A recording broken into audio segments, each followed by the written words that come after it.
la la la la la la la la la la la. Uy, batiin muna natin ang belated happy birthday kay Ranilo Araman. Belated happy birthday. Birthday ni Ranilo Araman ngayon, Martian. So, kantahan mo naman. Happy birthday sa'yo. Uy, wala pang Holy Week. Happy belated birthday. Advance happy birthday na rin next week. Anong next week? Next year pala. Yan, belated happy birthday, Ranilo Araman. O dali, Marcia, magkwento ka na. Ito na mga bata, ito na mga yes friend, ang ating kwentong nagkwenta.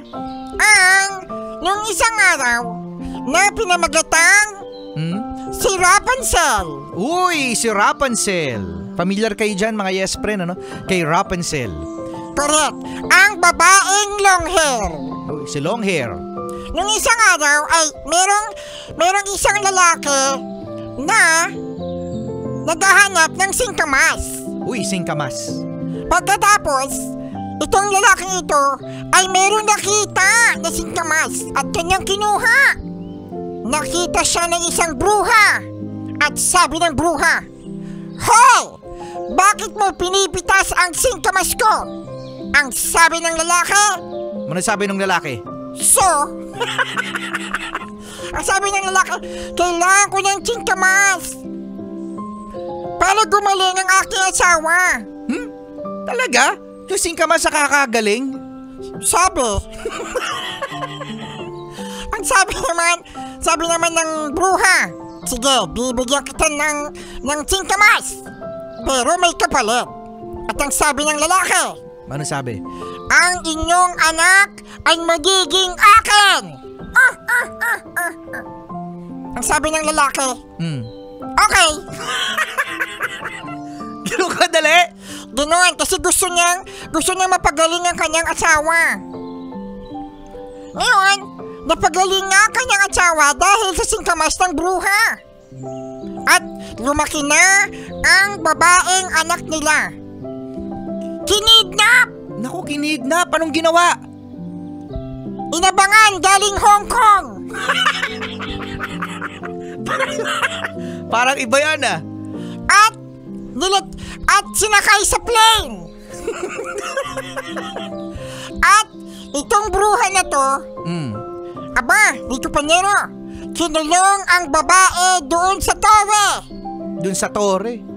At humaba ang kanyang buhok dahil hindi siya nagpapagupit. At ang pangalan niya ay si Rapunzel. Siya ay kumakanta ng magandang-maganda ang botet. At habang ang kanyang bruha na kidnapper ay sinasabing, "Rapunzel, ibaba mo ang iyong long hair." Binababa ito ni Rapunzel at umaakit naman doon yung bruha. Noong isang araw ay merong isang prinsipe na nakadinig ng magandang botet nito ni Rapunzel. Paano yung kanta ni Rapunzel?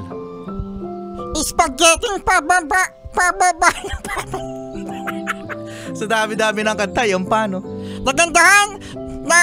Nagandahan sa boses ni yung prinsipe kay Rapunzel. Kaya sabi niya, bantayan ko nga itong babaeng to.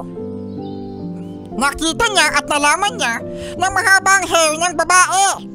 At sinabi niya, "Rapunzel!" Ginaya niya yung bruha. Sabi niya, Rapunzel, ibaba ang iyong long hair." Umakyat ang lalaki. Naku, akyat bahay gang. Correct. Sabi ng lalaki, "Ikaw pala yun.